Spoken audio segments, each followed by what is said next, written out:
بسم الله الرحمن الرحيم ياسين والقرآن الحكيم أعوذ بالله من الشيطان الرجيم بسم الله الرحمن الرحيم الحمد لله رب العالمين والصلاة والسلام على رسولنا محمد وعلى آله وصحبه أجمعين أشهد أن لا إله إلا الله وأشهد أن محمدا عبده ورسوله. Muhterem kardeşlerim, Allah'ın kitabı Kur'an'ı anlamaya çalışıyoruz. Sure Yasin suresi, ayet 6'ya kadar gelmiştik. En son Rabbimiz şöyle buyurdu: hakimiyet ve egemenlik mi istersiniz? Bunun yolu vahiyden geçer, Kur'an'dan geçer. Vel Kur'anil Hakim. Eğer derdiniz bütün dünyaya, bütün ülkelere ve milletlere egemenlikse, Kur'an size hakim olsun. Ondan sonra bakın göreceksiniz, Allah fethin kapılarını açacak, bütün dünya size diz çökecektir. Böyle dediği halde bakıyoruz ki biz kendi nefsimize bile hakim ve egemen değiliz. Evlatlarımıza hakim değiliz. Evlerimize, eşlerimize hakim değiliz. Evlatlarımıza ahlakı televizyon ve internet veriyor. Kendi gözümüze, kendi azalarımıza biz söz geçiremez olduk. Böyle bir ortamda yaşıyoruz. Allah da buyuruyor ki: "Vel Kur'anil Hakim." Ey kullarım, söz geçirebilmek için, egemenlik ve hakimiyet için Allah'ın kitabı evinizde duruyor. Kendinizi vahye arz edin. Allah'ın istediği gibi bir hayat yaşayın. Göreceksiniz ki her şey ve herkes Allah'ın bu kitabına, Allah'ın dinine boyun eğmiş olacaktır. Bunun için müstakim olmak zorundasınız. İstikamet üzere bir hayat yaşamalısınız. Bunun için hayatınızı Kur'an ve sünnete sormak zorundasınız. Bunu yaptığınız zaman göreceksiniz ki bütün dünya güllük gülistanlık olacak. Bugün dünyada kaos varsa, bugün dünyada zulüm had seviyeye çıktıysa, bugün insanların bir kısmı perişan bir haldeyse, bilin ki bunun sebebi vahiy hayata hakim olmadığı içindir. Kur'an ve sünnet hayata hakim olduğu zaman adalet gelecek, zulüm bitecektir. Anlayın, yaşayın. Öyleyse bizim gönüllerimize ve zihin dünyalarımıza Allah'ın vahyi hakim ve egemen olmalı. Böyle bir derdimiz varsa muhterem kardeşlerim, daha çok okumalıyız, daha çok meşguliyetimizi, vahiy ile olan birlikteliğimizi artırmak zorundayız. Kitap aziz ve rahim olan Allah katından indirildi. Peki neden indirildi? Ayet 6. Bakın Rabbimiz şöyle buyuruyor: لِتُنْزِرَ قَوْمًا مَا اُنْفِرَ آبَاؤُهُمْ فَهُمْ غَافِلُونَ. Bu kitap var ya, şu tozlu raflarda bulunan, insanların senenin belli gün ve gecelerinde açıp okudukları ama anlamadıkları şu kitap var ya, bu neden indirildi bilir misiniz? Ataları uyarılmamış, kendileri de gaflet içinde bir hayat yaşama zorunda kalan insanları uyarmak için indirildi. Babaları uyarılmamış, dedeleri uyarılmamış, ataları uyarılmamış ve kendileri de gaflet içinde boş beleş yaşayan insanları uyarmak için Allah bu sözleri indirdi, bu kitabı indirdi. Muhterem kardeşlerim, vahyin indiği ilk dönemi hemen aklımıza getiriyoruz. Mekke halkı. Onların ataları uyarıldı mı? Onlar bir peygamberle veya Allah'ın sözleriyle cennetle, cehennemle uyarıldılar mı? Bakıyoruz ki en son İbrahim ve İsmail aleyhisselam zamanında, hatta Şuayb aleyhisselamı da dahil edin, 3 peygamberle özel olarak Allah onları doğrudan uyarmış. Mekke halkını, Arapları. Ama sonra aradan uzunca bir dönem geçmiş Efendimiz aleyhisselama kadar. Ortalama 2500 yıllık bir zaman geçmiş. Allah onlara doğrudan özel olarak bir uyarıcı peygamber, kitap göndermemiş. Ama biz yine şunu biliyoruz ki uyarı iki şekilde yapılır. Ya doğrudan özel olarak bir peygamber gönderilir, yapılır, veya özel olarak bir peygamber gönderilmez de başka ülkelere ve şehirlere gönderilen peygamberin mesajı o insanlara ulaşırsa buna da yine uyarı deniyor ve o insanlar da sorumludur, mesuldür. uyarıdan uzak değillerdir. Şimdi bakıyoruz. Mekke dönemine Efendimiz Aleyhisselam'dan önce bir peygamber gelmedi, doğru. Ama onlar ticaret için başka şehirlere, ülkelere gidiyorlardı. Başka ülkelerden insanlar hac için Mekke'ye geliyorlardı. Onlar Musa Aleyhisselam'ı duymuşlardı. İsa Aleyhisselam'ı, Tevrat'ı, İncil'i, Davud Aleyhisselam'ı, Süleyman Aleyhisselam'ı duymuşlardı. Onlar Ashab-ı Kehf olayını duymuşlardı. Onlar Lokman Aleyhisselam'ı duymuşlardı. Özel olarak bir peygamber gönderilmemiş olsa da onlar başka peygamberlerin haberiyle uyarılmışlardı ve Allah katında onlar sorumluydu. Bugün bizim de durumumuz aynı zaten. Mesela şu an bizim içimizde bir peygamber var mı? Yoktur. Siyasetine şahit olduğumuz, ticaretini gördüğümüz, alışverişine şahit olduğumuz, babalığını, evlatlığını, akrabalarıyla ilişkisini gördüğümüz bir peygamber var mı? Yok. 1400 sene önce gelmiş bir peygamberin haberleri bugün bize ulaştığı için, 1400 sene önce gönderilmiş peygamberin getirdiği şu kitap bugün bizim evlerimizde ve elimizin altında olduğu için biz de Allah katında sorumluyuz, mesulüz ve bu sorumluluktan asla kaçamayız. Hatta Almanya'daki bir Hristiyan bile Allah katında sorumludur. Zira ona da Efendimiz sallallahu aleyhi ve sellemin mesajları bugün ulaşmıştır.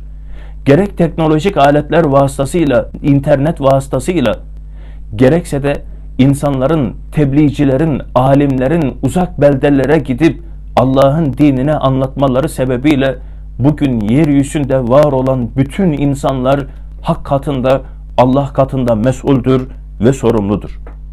Hatta Nahl suresinde bir ayet var.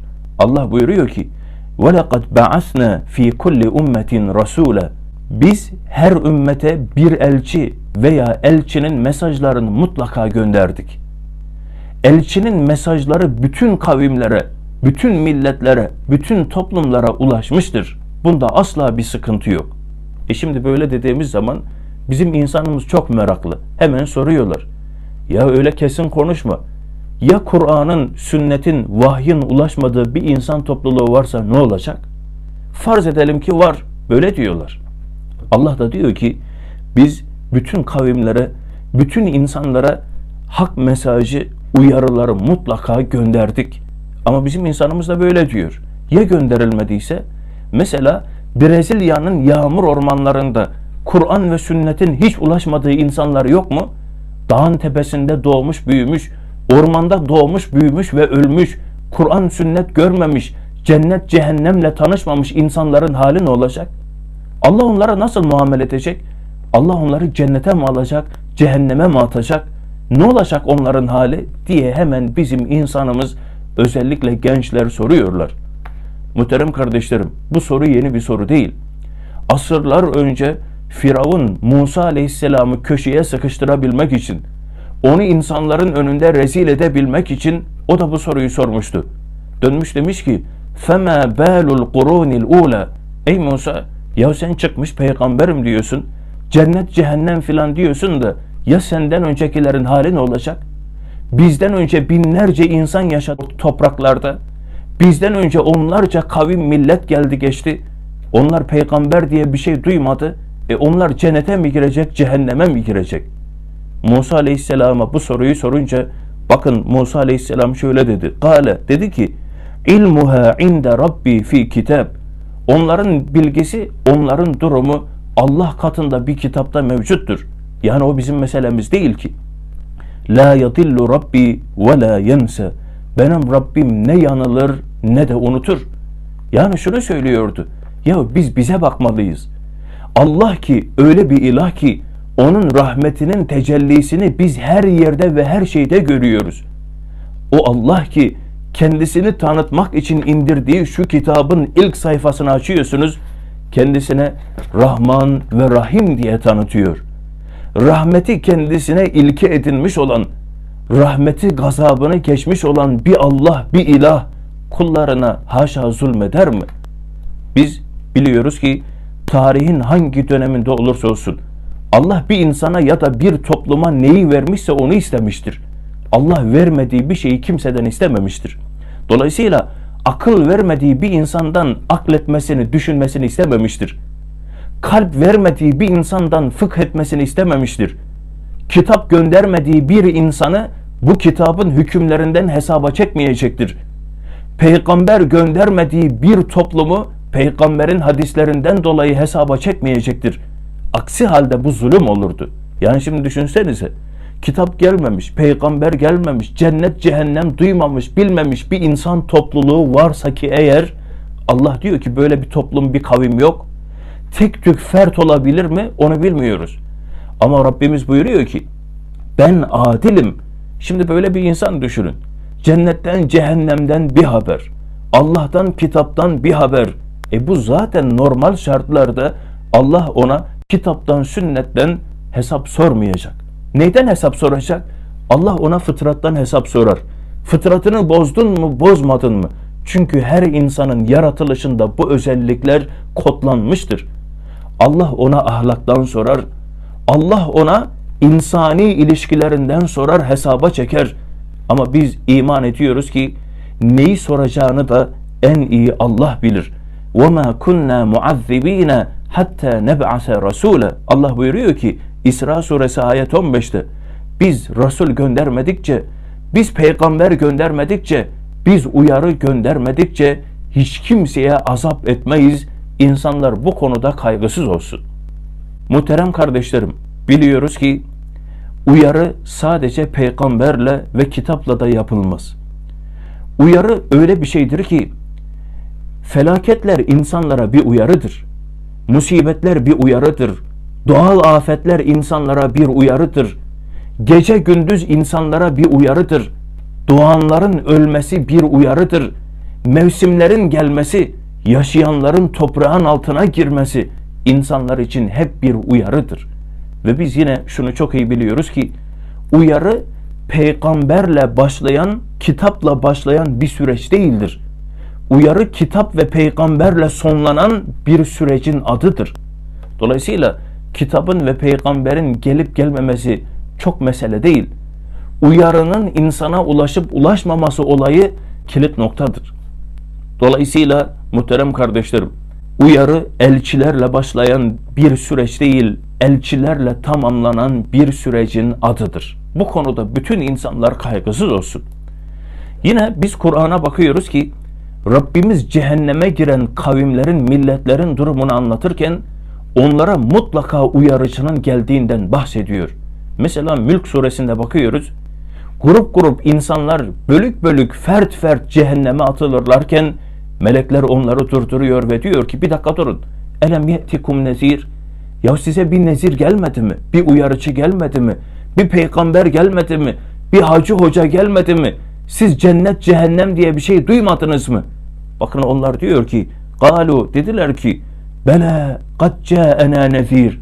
Bilakis bize bir nezir geldi. Biz cenneti cehennemi duyduk. Bize bir uyarıcı gelmişti dünyadayken. Ama fekezzebne, biz yalanladık, yok saydık. Ve kulna, dedik ki ma nezzelallahu min şey. Allah bir şey indirmedi. Allah hayata karışmaz. Peygamber diye bir şey yok, siz yalan söylüyorsunuz. Biz böyle dedik ve yalanladık. Bu ayetten de anlıyoruz ki cehenneme suçsuz günahsız insanlar girmeyecek. Uyarının kendisine ulaşmadığı insan toplulukları cehenneme girmeyecek. Kim girecek cehenneme? Uyarı kendisine geldiği halde, uyarı evinin içine kadar geldiği halde bundan mahrum olan, kendi kendini mahrum etmiş olan, gaflet içinde bir hayat yaşamaya razı olan insanlar, elinin tersiyle Kur'an ve sünneti ötelemiş olanlar, nefsine ve şehvetine kul köle olmuş olanlar, onlar o gün cehenneme girecekler. Yasin suresi ayet 6. Rabbimiz buyuruyor ki litunzira kavmen ma unzira abauhum fehum gafilun. Bu ayetin ikinci bir manası var. O da şu ki bu kitap ataları ve babaları uyarıldığı halde kendileri gaflet içinde yaşayanları uyarmak için indirilen bir kitaptır. Ayete bu gözle baktığımız zaman farklı pencereler açılıyor. Babaları, dedeleri, ataları uyarılmış ama kendileri gaflet içinde yaşıyorlar. Şimdi biz kendimiz için düşünelim. Bizim babalarımız, atalarımız uyarıldı mı, uyarılmadı mı? Muhterem kardeşlerim, babalarımız, dedelerimiz ve atalarımız hem uyarıldı hem de uyarılmadı. O nasıl oluyor? Şöyle oluyor. Bizim atalarımız dediğimiz Osmanlılar uyarıldılar. Ama onların çocukları olan dedelerimiz ve babalarımız harf inkılabıyla bir gecede milyonlarca insanın cahil kalmasıyla cahil kaldılar. Gaflet içinde bir hayat yaşamaya mahkum bırakıldılar. Onların çocukları olan, onların soyundan gelen bizler de, bu insanlar da maalesef gaflet içinde bir hayat yaşamaya mahkum oldu. Bu gözle baktığımız zaman hem uyarıldık hem uyarılmadık. Veya ayete bir başka pencereden bakıyoruz. Şu an mesela ben konuşuyorum, siz de dinliyorsunuz. Bu kitap bize ulaştı mı? Evet, ulaştı. Uyarıdan biz nasiplendik mi? Evet, uyarı bize kadar geldi. Evimizin içine kadar Kur'an ve sünnet geldi. Biz cennetle cehennemle tanıştık. Ama bakıyoruz ki babaları uyarılmış olan bizlerin evlatları, çoluk çocuğu maalesef gaflet içinde bir hayat yaşıyorlar. Evimizin içine kadar geldiği halde bizim kendi çocuklarımız, öz evlatlarımız, yakın çevremiz, yeni yetişen genç nesil maalesef gaflet içinde dalmış, dalanlarla beraber gidiyorlar. Muhterem kardeşlerim, öyleyse bu ayetten biz şu dersi çıkartıyoruz. Eğer babalarımız uyarılmadıysa, biz gaflet içinde yaşamak zorunda kaldıysak, bir an önce uyanmak zorundayız. Ve uyarı bize kadar gelmiştir. Biz uyarılmışsak ama evlatlarımız, yeni yetişen genç nesil uyarılmamışsa, onlar gaflet içinde bir hayat yaşıyorsa, bizim yerimizde durmamamız lazım. Bizim koşturmamız lazım. Gaflet içinde bir hayat yaşayanları uyandırmamız lazım. Babası kaçanların evladını yakalamamız lazım. Evladı kaçanların babalarını, dedelerini uyarmamız gerekiyor. Bugün mazeretimiz bitmiştir. Yatma zamanı değildir. Kalkmak zamanıdır. Uyanmak ve uyandırmak zamanıdır. Ve bilelim ki Allah verdiği her nimetin hesabını soracak. Bu Kur'an bir nimettir. Uyarı bir nimettir. Biz nasiplendiysek nasiplendirmek zorundayız. Biz mahrum kaldıysak hemen bu nimetten istifade etmek zorundayız. Allah uyanan ve uyandıran kullarından eylesin. Allah gaflet perdesini yırtıp atan, artık kendine gelen, artık vahye göre bir hayat yaşayan kullarından eylesin. Ve ahiru da'vana enilhamdülillahi rabbil alemin. Lillahi Teala'l Fatiha. Yasin vel Kur'anil Hakim.